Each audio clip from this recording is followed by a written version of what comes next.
Bonjour à tous et à toutes. Moi, c'est le frère José, prédicateur de l'église d'Oulin. Je suis recommandé par notre pasteur Miko. Dans mon bagage, je ne suis pas venu seul. Je suis accompagné de mon frère, jeune frère Clotaire. Et en plus, l'église d'Oulin vous passe le salutation. Et à part ça, dans la salle, j'ai retrouvé aussi un de mes amis. Lui vraiment, c'est un membre de ma famille, M. Mouzomo Jean et sa femme Amado. Je vous bénis aussi dans le nom du Seigneur. Soyez bénis. Je vais remettre ces temps, ces moments entre les mains du Seigneur. Parce que si nous sommes là, c'est parce que nous sommes l'ouvrage de ses mains. Si nous sommes là, c'est parce qu'un jour, il nous a choisis avant que nous soyons conçus par notre mère. Rendez-lui grâce, prions au nom de Jésus. Tendre Père, je te dis merci, oh mon Dieu Père, car ma présence ici n'est pas un hasard, oh mon Dieu Père. Je ne suis pas venu par ma propre force, oh mon Dieu, mais c'est poussé par ton esprit, oh mon Dieu, que nous venons, oh mon Dieu Père, t'élever, t'exalter, oh mon Dieu, proclamer au monde que tu es le Dieu de gloire, alléluia, le Dieu de paix. Nous te prions, Jésus, afin que ton œuvre s'efface dans cette église, oh mon Dieu, de Chivor, alléluia. Nous te prions afin que l'onction de ton esprit touche les cœurs ce matin, alléluia. Nous te prions, mon Dieu Père, afin que les cœurs soient attentifs au éternel de gloire, parce que quand ta parole est annoncée, oh mon Dieu Père, elle ne retourne pas sans avoir accompli, oh mon Dieu Père, le besoin dont elle a été envoyée, oh mon Dieu Père.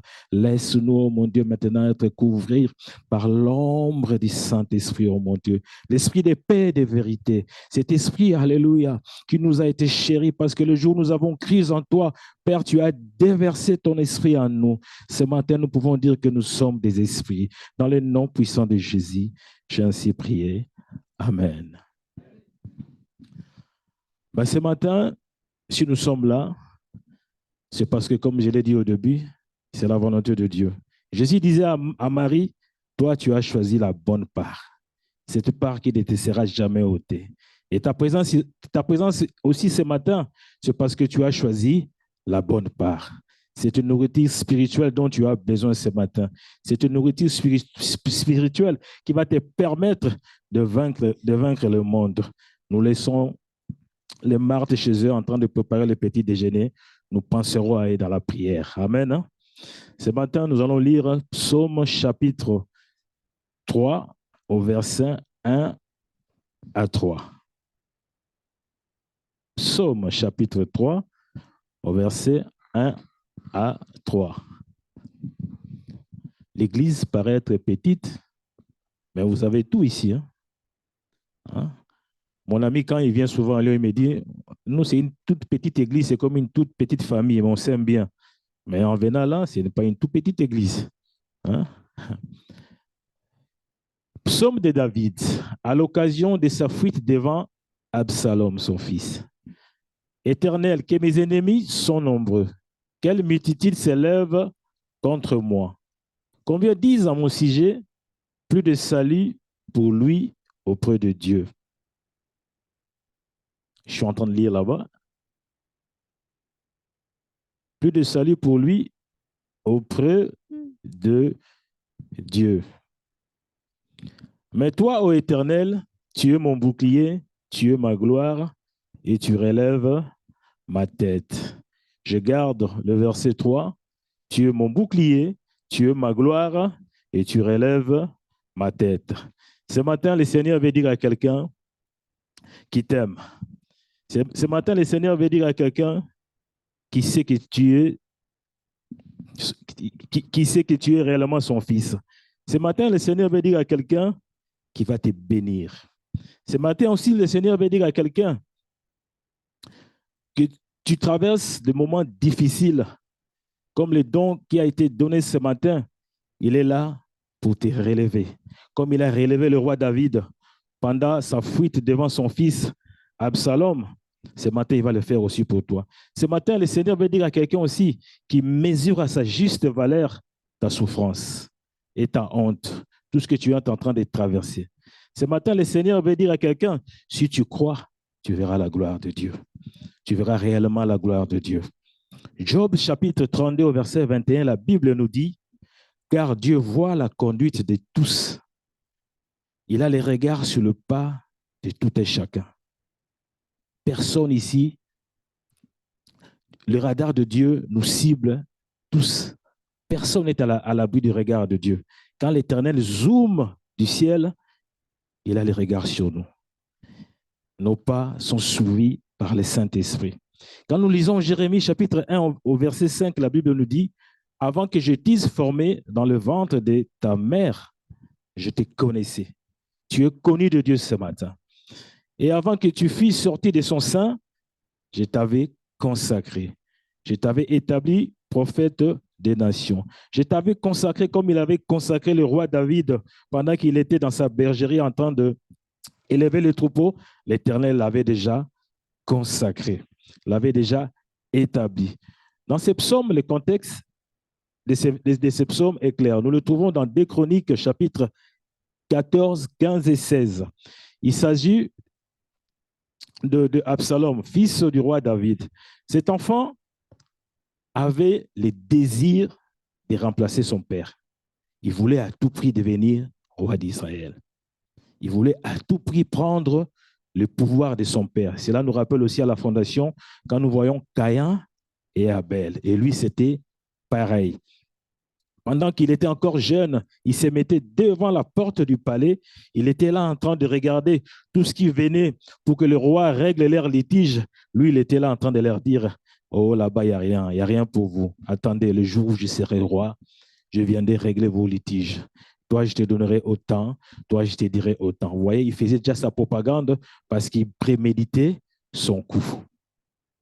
Et jusqu'à ce qu'il a réussi à préméditer son coup, il est devenu roi d'Israël pendant 4 jours. Et pendant son entrée avec sa mutinerie, qu'est-ce qui s'est passé? Le roi David a pris fuite. Raison pour laquelle, quand nous lisons le verset 3, il est en train de pleurer en fuyant. Ô Éternel, tu es mon bouclier, tu es ma gloire et tu relèves ma tête. Tu relèves ma tête parce que le roi avait un foulard et avait la tête abaissée et il fouillait dans la colline des Oliviers parce qu'il avait perdu quelque chose de si précieux derrière lui. Toi aussi, ce matin, tu es là. Si tu as perdu quelque chose de si précieux derrière toi, ce matin, sache que l'Éternel va relever ta tête. Si tu le crois par la foi, sache que l'Éternel va relever ta tête. Vous savez, quand tu te retrouves dans une place, vous voyez, comme moi par exemple, ou vous, quand tu te retrouves dans une place que ta situation passée ne reflète pas ta situation présente, tu as la tête abaissée. C'est automatique pour tout humain. Quand tu te retrouves dans une place où ta situation passée, j'étais ministre chez moi au Congo, je me retrouve ici, je suis en train de vendre au marché, dès que tu croises quelqu'un que tu connais, tu as la tête abaissée, la tête baissée par les situations. 1 Samuel chapitre 17 au verset 32, la Bible nous dit, David dit à Saoul que personne ne se décourage à cause de ces Philistins. Vous savez de quels Philistins que je parle. Ton serviteur ira se battre avec lui. Pendant que le roi Saoul et tout le peuple avaient les têtes baissées devant Goliath, ce géant homme, David est venu relever la tête du roi Saoul et de tout son peuple. Vous voyez, David connaissait déjà la définition d'avoir une tête abaissée. Il a vu son roi Saoul dépourvu, sans solution. Ils avaient déjà cette appréhension-là. Mais lui-même ne savait pas que cette situation, un jour, allait aussi lui arriver.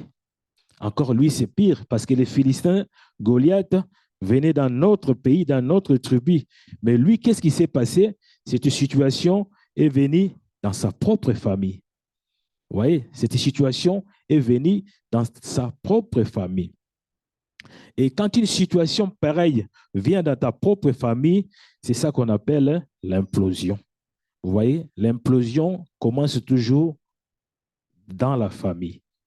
Mais le roi Saoul a subi ce qu'on appelle l'explosion. Une force qui est venue de l'extérieur. Mais pourtant, le roi David a subi l'implosion, quelque chose qui est venu dans sa propre famille. Quand une famille est divisée ou déchirée par l'implosion, ça fait très mal. C'est difficile à récolter le morceau. Vous voyez, quand ton frère, ta sœur te fait du mal ou t'en veut, c'est compliqué de vous réconcilier. C'est très, très compliqué. Cela met beaucoup de temps. Cela met réellement beaucoup de temps. Absalom, qui signifie la paix de mon père. Quand le roi David voyait Absalom, il voyait l'angoisse. Cette paix de son père est devenue l'angoisse pour lui. Pourquoi? Parce qu'il savait que Absalom était prêt à tout, prêt à le tuer, prêt pour le pouvoir, il était prêt à tout payer. Raison pour laquelle cette paix-là est transformée en angoisse. Mais heureusement, le roi David avait le roi qui donne la paix qui surpasse toute chose. Et ce roi-là, c'est Jésus-Christ de Nazareth, dont nous sommes ses serviteurs, ses disciples ce matin. Amen. Hein? Relever la tête veut dire aussi, rends-moi ma dignité et ma fierté. Peut-être quelqu'un parmi nous dans cette salle a besoin que sa tête soit relevée. Il a besoin de retrouver sa dignité et sa fierté. Or, pour retrouver sa dignité et sa fierté, il nous faut deux choses. La première des choses, il faut que tu reconnaisses que ta tête est réellement abaissée. Vous voyez, ça implique ce qu'on appelle l'humilité aussi. Il faut que tu reconnaisses que cette situation me dépasse. Si tu veux mettre Dieu à l'œuvre, il faut que la grâce coule. Et pour que la grâce coule, il faut que tu t'abandonnes à lui. Vous voyez, vous savez, moi je n'aime pas nager, mais quand je vais dans des piscines, je vois, comment on appelle ça, le bouée de sauvetage. Là. Quand on te jette dans la piscine, tu as le bouée de sauvetage. Vous voyez, tu ne fais que planer dans l'eau. C'est à peu près comme ça. Vous voyez, l'Éternel est notre bouée de sauvetage. Amen. Relever, relever la tête, c'est aussi reconnaître que tu es incapable de pouvoir relever ta propre tête. Ouais, tu reconnais que je suis réellement abaissé et je suis aussi incapable. Parce que si nous étions tous capables de pouvoir résoudre nos problèmes, moi, la première des personnes, je ne serais pas ici présent. Parce que je sais comment m'y faire. C'est si simple. Avoir la tête abaissée, c'est le symbole de la culpabilité. Peut-être quelqu'un parmi nous est passé dans une culpabilité dans cette salle. Peut-être parmi nous ou dans ta famille, tu connais un membre de ta famille est en train de passer dans une culpabilité. Nous lisons Luc chapitre 18 au verset 13 à 14. La Bible nous parle d'une histoire d'un pharisien avec un publicain.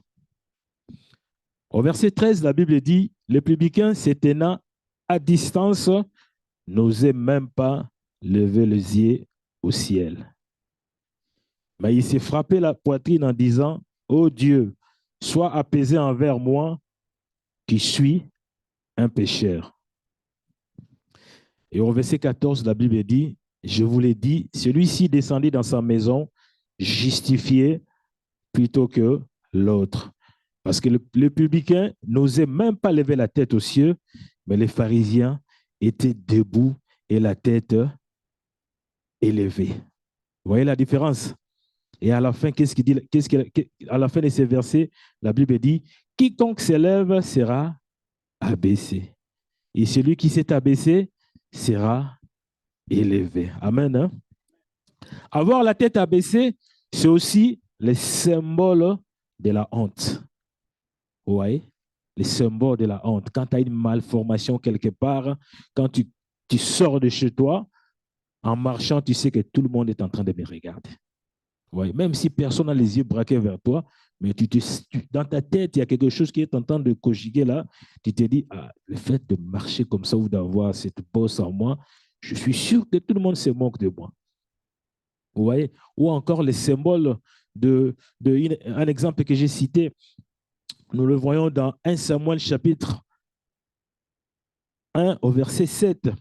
La Bible nous dit, et toutes les années, il en est ainsi, chaque fois que Anne montait à la maison de l'Éternel. Pénina l'a mortifiée de la même manière, alors elle plairait et ne mangeait point. Anne, c'est la femme d'Alcana, la mère de Samuel. Vous voyez, cette femme était stérile. Elle n'enfantait pas. Elle avait comme rivale Pénina. Pénina était une bonne pondeuse. Elle pouvait mettre des enfants tous les 6 mois. Vous voyez? Et le fait qu'elle était une bonne pondeuse, qu'est-ce qu'elle faisait? Elle attendait simplement Anne le jour où, au moment où elle allait monter dans le temple pour prier, et elle était là, cachée. Vous voyez vraiment le malice d'une femme qui a l'esprit de Python. Hein? Elle regarde même l'heure, les habitudes de sa rivale. Elle venait se cacher derrière la porte et elle mortifiait l'autre par des paroles blessantes, par des mots durs pour simplement la déstabiliser. Et cette honte de ne pas enfanter poussait Anne à pleurer. Poussait Anne à pleurer. Mais ce qui est beau dans ces versets, Anne était une femme de prière. Quand une femme prie, elle prie sérieusement.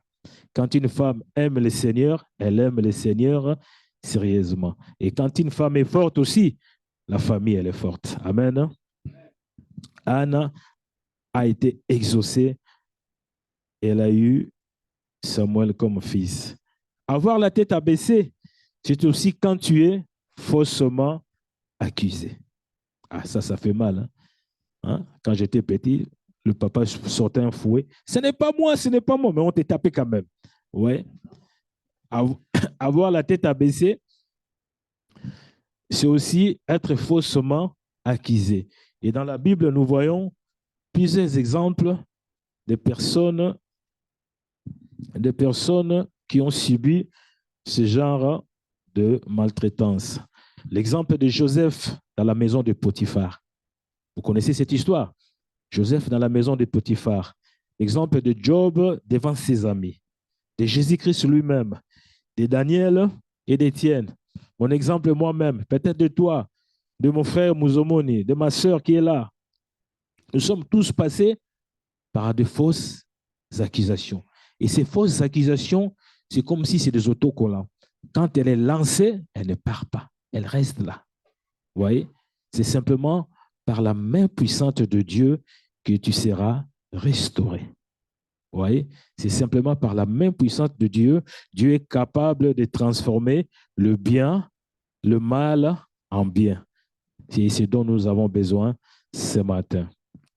Maintenant, dans le cadre du roi David lui-même, parce qu'il s'agit de lui, on parle du roi David, lui aussi avait la tête abaissée. Abaissée pourquoi? Parce que son fils Absalom lui a pris le pouvoir. Quand tu perds le pouvoir, en Afrique, nous le voyons, nos dictateurs, quand ils perdent le pouvoir, toute la famille s'ébranle. Il n'y a plus rien. Quand un président africain perd son pouvoir, la famille est disloquée. Le roi David avait la tête abaissée parce qu'il venait de perdre sa royauté. Si nous lisons 2 Samuel au chapitre 15 et au verset 13, la Bible nous dit « Les cœurs des hommes d'Israël s'est tourné vers Absalom. » Lui qui était roi, aimé de son peuple, et il entend que le cœur du peuple d'Israël était tourné vers Absalom. Au verset 15 de 2 Samuel, au chapitre 15 de 2 Samuel, au verset 31, la Bible nous parle de Achitophel, son propre conseiller lui a trahi. Achitophel faisait parmi les gardes rapprochés de David. Vous voyez, quand David avait un problème ou il avait besoin d'une solution, c'était comme des pères spirituels. Ces gens-là portaient des conseils qui pouvaient diriger toute une nation, tout un pays. Et cet homme lui a trahi. Cet homme est devenu le conseiller principal de son fils. Raison pour laquelle le roi David avait la tête baissée.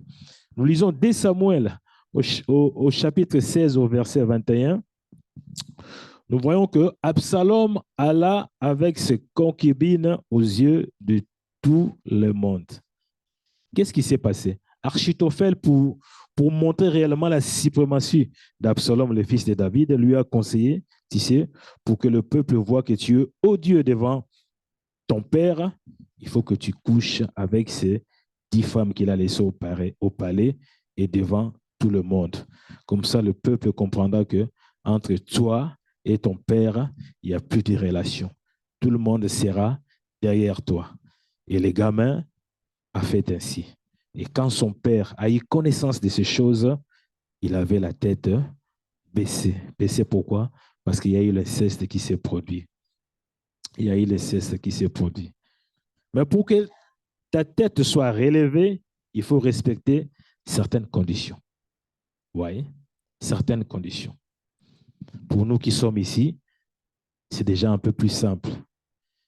Mais pour ceux qui sont dans le monde, ces gens-là souffrent parce qu'ils ne connaissent pas le chemin, la vie et la vérité. Vous voyez? La première des conditions, pour nous, comme je l'ai dit, c'est simple. C'est donner sa vie à Jésus. C'est donner sa vie à Jésus. Donner sa vie à Jésus, c'est aussi l'accepter comme maître dans ta vie. Tu vois? Parce qu'il y en a qui donnent la vie à Jésus, mais il ne veut pas que Jésus soit le maître de sa vie. C'est un cantique qu'on chante souvent. Mais il ne veut pas que Jésus soit le maître de sa vie. Or, si Christ n'est pas le maître de ta vie, il est difficile aussi de voir Christ en l'œuvre dans ta vie. Amen. Donner sa vie à Jésus, comment? Romains chapitre 10, au verset 9, la Bible nous dit, si tu confesses de ta bouche le Seigneur Jésus, et si tu crois dans ton cœur que Dieu l'a ressuscité de mort, tu seras sauvé. Mais le fait de donner sa vie à Jésus ne suffit pas. Il faut aussi le suivre, devenir disciple de Christ. Dans Matthieu 16, au verset 24, la Bible nous dit, la Bible dit, alors Jésus dit à ses disciples, si quelqu'un veut venir après moi, qu'il renonce à lui-même, qu'il se charge de sa croix et qu'il me suive. Nous devons nous renoncer à nous-mêmes, comme le roi David a renoncé à caresser ses troupeaux. Nous devons nous renoncer à nous-mêmes. Quand souvent on prêche sur ces versets, les gens pensent que c'est renoncer à lui-même, c'est comme si tu abandonnes le monde. C'est impossible d'abandonner le monde parce qu'on vit dans le monde, mais on n'est pas du monde. Vous voyez? C'est juste, il faut faire cette différence-là. Il faut tout simplement mettre Dieu au premier plan dans ta vie. Vous voyez? Nos voies ne sont pas les voies de l'Éternel. Et si tu veux être triomphant, vainqueur, il faut simplement vivre dans la voie de Dieu. Il faut simplement vivre dans la voie de Dieu. Nous tous, nous avons des projets. Vous voyez, quand tu fais un projet sans consulter l'Éternel, même s'il est bien pour ta famille. Je connais l'exemple d'un frère. Il avait acheté une très grande maison à Milouz. Vous voyez, il s'est installé avec sa famille. Lui, le but, c'était d'abord de sécuriser la vie de son foyer et puis continuer son ministère. Mais l'Éternel lui a dit, non, moi, le but, c'est que tu sécurises le ministère et ta famille, c'est moi qui va s'en occuper. Vous voyez, c'est ça, suivre la voie de Dieu. Laisse Dieu te conduire d'abord et le reste, lui-même, il s'en occupera. Si les oiseaux de cieux ne travaillent ni moissonnent, mais ils mangent chaque jour, combien toi qui es créé à l'image de Dieu Tout-Puissant, tu pourrais avoir si peur. Il y a un donc qui est sorti ce matin, mets en lui ta confiance. Quand tu mets ta confiance en Dieu, il est tellement fidèle qu'il ne t'abandonnera pas. Amen. Nous allons poursuivre petit à petit. Attends, mes feuilles me dérangent. Attends, on va le mettre là.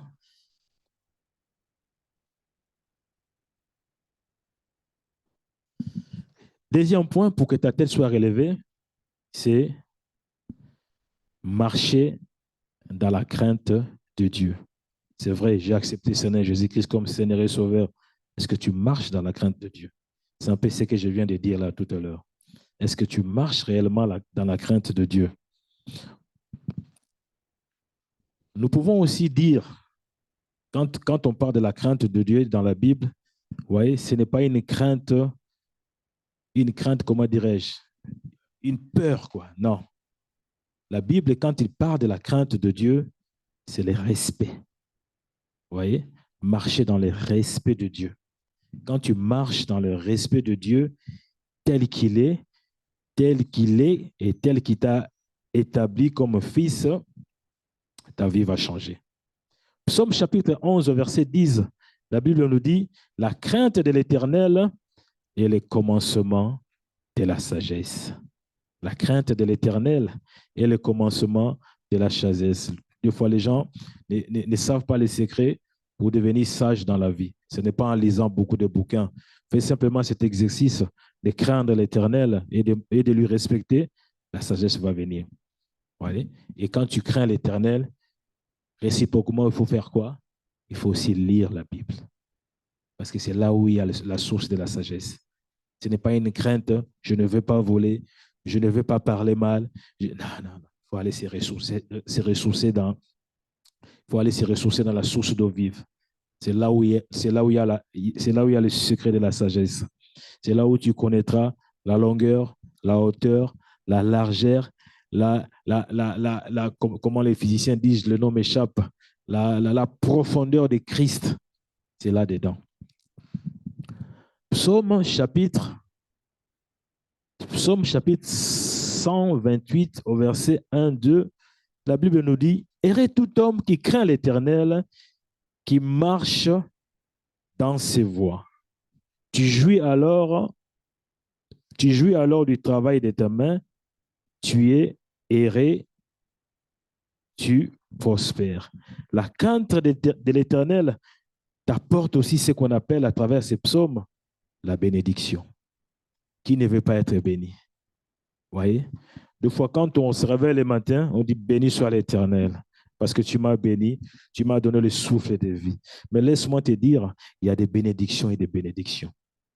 Il y a des bénédictions et des bénédictions. Nous avons des bénédictions de l'Éternel, mais je pense que nous n'avons pas encore vu qu'est-ce que la Bible parle dans sa globalité de la bénédiction.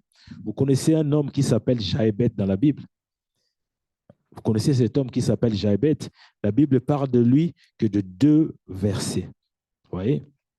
Que de 2 simples versets. Cet homme avait formulé une prière si merveilleuse, une prière formidable, une prière comme le roi David, une prière d'invocation, c'est ce que la Bible parle. Une prière, quand tu pries, c'est comme si tu es en train de presser la main de Dieu à agir.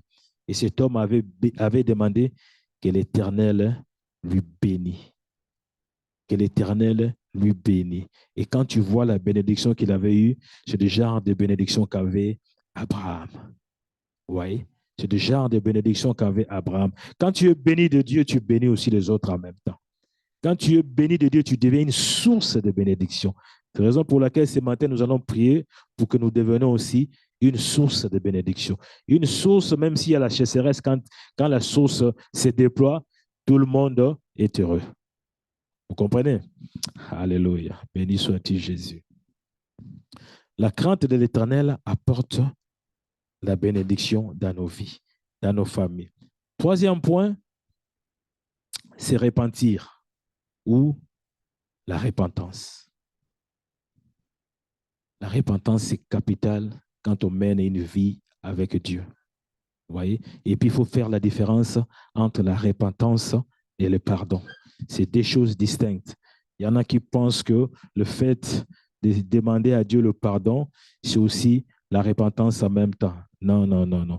Le psaume 51, au chapitre 3, David dit, « Car je reconnais mes transgressions et mon péché est constamment devant toi. » Le psaume 51, David était devant le prophète Nathan. Et le roi David savait que le prophète Nathan était au courant qu'il avait couché avec Bethseba. Et le roi David était meurtri en lui-même. Voyez, il avait cette culpabilité-là. Et il s'est repenti. Se repentir, en grec, veut dire métanoïa. Or, métanoïa signifie changement de mentalité ou d'intention dans nos actions. voyez, changement de mentalité. Quand tu marches avec Dieu et que tu te répands, ça veut dire le péché que tu fais quotidiennement, tu dois carrément l'arrêter. C'est ça qu'on appelle changement de mentalité. La repentance, c'est aussi le fait de faire un demi-tour. Vous voyez? Moi, je suis une personne, chaque vendredi, samedi, c'est des discothèques, c'est des boîtes de nuit. Et quand je rentre le matin, je suis ivre. Vous voyez? Quand tu te répands, c'est maintenant, tous les vendredis soirs et le samedi soir, c'est aller évangéliser. Vous voyez? Ça fait deux modes de vie différents. Faire un demi-tour de ce que tu faisais avant, qui n'honorait pas le Seigneur, et maintenant prendre position à suivre, à suivre Dieu. Vous savez, quand nous lisons la Bible nous dit que la prière de juste a une, et c'est cette prière que David a fait au psaume chapitre 3, au verset 3. Mais toi, ô Éternel, tu es mon bouclier, tu es ma gloire, et tu relèves ma tête.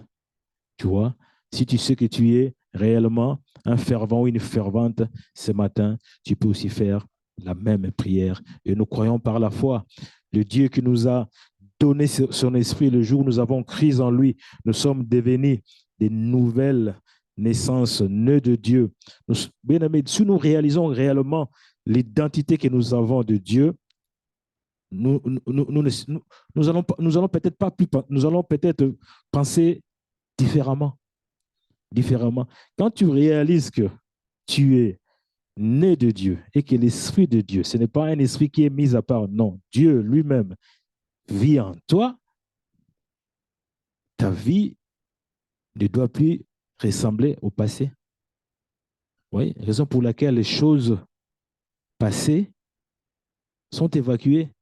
Voici, toutes choses sont devenues nouvelles. Et ces choses, ce sont des choses que Dieu avait déjà cachées avant la fondation du monde, et ces choses sont révélées par son Fils Jésus-Christ. Ouais, tel qu'il est dans le ciel, Christ, la Bible dit, tel que nous sommes dans ce monde. Et le roi David avait compris ça, tel que son père, tel que Christ était dans le ciel, et tel que lui, il était dans le monde comme roi. Quand tu proclames la chose, elle existe. Il faut simplement avoir cette mentalité-là, que nous sommes un des chouchous de Dieu et deux des vainqueurs. Certains ne savent pas qu'il est chouchou de Dieu, mais le diable connaît ton identité plus que toi-même. Ouais? Quand il te voit, il a peur. Il a peur, mais toi, quand tu le vois, tu n'as plus peur que lui encore. Pourtant, la Bible dit, résistez-lui avec une foi ferme. Il fuira loin de vous. S'il y a une matière que le diable n'aime pas, il est créé comme ça. Le diable a une faiblesse éternelle. Il y a quelque chose en lui qui ne supporte pas. Et nous le savons. Mais nous avons du mal à l'appliquer. Mais pourtant, c'est sa faiblesse à lui. Vous voyez, c'est comme un verre de terre, quand vous jetez le sel, qu'est-ce que ça fait? Ben, le diable, c'est pareil. Vous voyez, quand vous proclamez la parole, il s'enfuit. Vous voyez, quand nous prions en proclamant la parole, le diable s'enfuit. Et quand il fuit, nous pouvons vivre longtemps sans le diable. Ce n'est pas beau ça? Vous voyez? Vivre longtemps sans la présence du diable. Les gens pensent que c'est impossible. Si, c'est possible. C'est possible. Parce que la Bible nous l'affirme. En conclusion, ce matin, je veux que tu réalises réellement, que tu es né de Dieu. Celui qui est né de Dieu triomphe du monde. Et ce matin, tu vas triompher du monde. Tu vas triompher du péché. Tu vas triompher de la honte. Tu vas triompher vous voyez ce qu'on appelle la limitation. Vous voyez? La limitation. Tout ce que tu cherches à faire deux fois, tu n'arrives pas parce qu'il y a une barrière invisible. Ce matin, tu vas triompher de tout cela. Nous le croyons par la foi. J'aimerais demander à mon frère musicien, tu m'as épaté par par ta manière de faire quand même. Hein. Que le Seigneur te rend au centuple. Allez, de venir nous accompagner pendant ces moments où nous allons prier tous ensemble. Allez, celui qui est touché, celui qui a besoin aussi de la prière, nous allons le faire. Et si tu es touché toi-même, parce que tu reconnais en toi quelque chose jusqu'à présent n'arrive pas à quitter ton cœur, mais sache que ce matin, l'Esprit de Dieu est là. Et Dieu va te relever ce matin. L'Éternel va relever ta tête ce matin. Si tu manques quelque chose, sache que cela sera donné ce matin. Si tu as aussi besoin d'une guérison ce matin, crois simplement à la puissance du Saint-Esprit, tu seras guéri ce matin. Et si tu veux aussi être, si tu veux aussi que l'Éternel enlève cette honte quelque part que tu vois, chacun de nous a ces petits secrets qu'on cache. Chaque que ce petit secret-là deviendra un témoignage pour l'ensemble de Juvor. Nous le croyons par la foi. Amen. Hein? Ben, nous allons prier maintenant.